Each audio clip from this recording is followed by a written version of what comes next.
श्री राम। देखिए, भारत में एक बहुत बड़ा गैस का रिजर्व का भंडार मिला है, जो कि भारत के अलग अलग मिनिस्टरों ने अलग अलग बार कंफर्म किया है। अभी इन्होंने कंफर्म किया है कि भारत के अंडमान में एक बहुत ही बड़ा रिजर्व मिला है गैस भंडार का। यानी कि यहाँ पर अगर आप देखोगे तो ये भारत का मैप है। भारत के मैप का ये हिस्सा जो है, ये इसको बोलते हैं अंडमान और निकोबार द्वीप समूह। तो यहाँ पर ये बहुत सारी गैस मिली है, नेचुरल गैस। नेचुरल गैस क्या होती है? जैसे कि आप सीएनजी भरवाते हैं वो कार में, वो क्या हो गई? नेचुरल गैस हो गई। एलपीजी हो गई, वो क्या हो गई? नेचुरल गैस हो गई।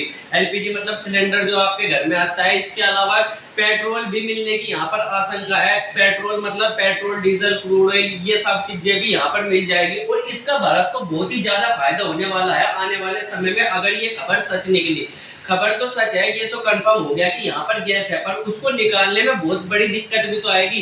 क्योंकि अगर हम गैस है तो उसको निकालना भी तो पड़ेगा। अब उसको निकालने में ये भी तो देखना पड़ेगा कि निकालने में पैसे कितना लगेगा। अगर 100 रुपए की चीज निकल रही है और हमारे 200 रुपए लग गए उसे निकालने में, तो हम निकाल नहीं पाएंगे। पर अगर 100 रुपए का तेल निकलेगा और 10 रुपए लगे निकालने में, तो हम उसको जरूर निकाल लेंगे। और अगर भगवान की दुआ से ये जो है भारत को इतना बड़ा खजाना मिला है, ये अगर सही तरीके से निकल जाता है तो आने वाले समय में भारत बहुत ही ज्यादा ताकतवर होकर उभरेगा।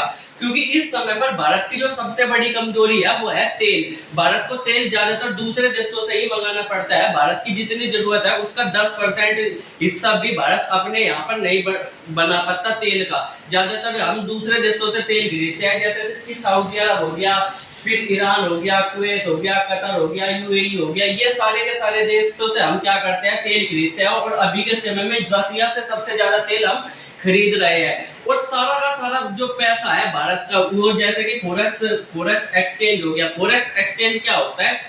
देखो, जब हम किसी दूसरे देश से कोई सामान खरीदते हैं, जैसे कि रसिया से हमें कोई सामान खरीदना है, तो आप जो ये पैसा इस्तेमाल करते हो ना, 10 रुपए, 5 रुपए, 15 रुपए, 1000 रुपए, इस पैसे से हम रसिया से तेल नहीं खरीद सकते। अगर हमें रसिया से तेल खरीदना है तो हमें क्या करना पड़ेगा? या तो रसिया की करेंसी देनी पड़ेगी, यानी कि वो पैसे जो रसिया में चलते हो, या फिर देना पड़ेगा डॉलर। तो इस वजह से सबसे बड़ी दिक्कत यह है कि भारत के पास जितना डॉलर भारत कमाता है, देश विदेशों से अलग अलग नौकरी दे करके कमाता है, वो सारा का सारा पैसा कहाँ चला जाता है? ज्यादातर फोरेक्स एक्सचेंज में तेल खरीदने के लिए ही चला जाता है। ज्यादातर पैसा तेल खरीदने में ही चला जाता है, जिसकी वजह से भारत को बहुत सारी दिक्कत होती है। और भारत बड़ी बड़ी टेक्नोलॉजी नहीं खरीद पाता दूसरे देशों के साथ, और ना ही दूसरे देशों को क्या कर पाता है? लोन दे पाता है। तो इसीलिए भारत की सबसे बड़ी मुसीबत है तेल का दूसरे देशों से खरीदता जाना।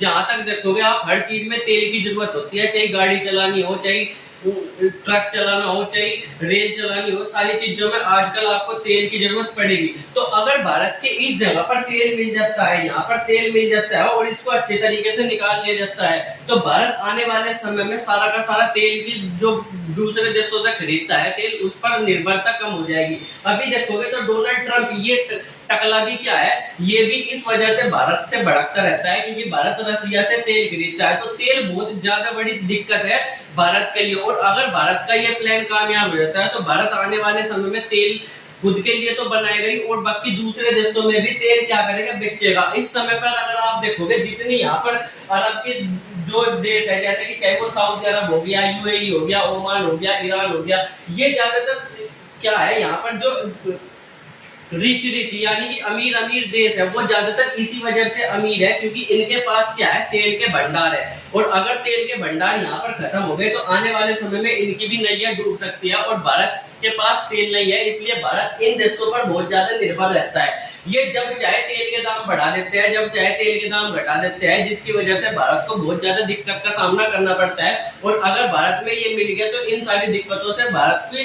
छुटकारा मिल जाएगा और भारत आने वाले समय में बहुत ज्यादा उभरेगा। अब भारत को क्या करना चाहिए? भारत को ये करना चाहिए, जल्दी से जल्दी जो है वैज्ञानिक यहाँ पर भेजने चाहिए, जल्दी से जल्दी यहाँ पर जो कंपनियां है तेल निकलने की, उनको यहाँ पर तैनात करना चाहिए और उनसे पूछना चाहिए कि भाई क्या तुम यहाँ से तेल निकाल सकते हो? अगर निकाल सकते हो तो कितने समय में जल्दी से जल्दी यहाँ पर तेल निकलेगा, ताकि भारत का जो है तेल मिल सके और भारत तरक्की कर सके। तो आप लोग इस पर क्या सोचते हो? क्या भारत को तेल मिला है, ये अच्छी बात है या बुरी बात है? वैसे तो अच्छी बात है। अगर कोई बुरी बात इसको बोल जाए तो उससे बड़ा मूर्ख तो दुनिया में कोई नहीं होगा।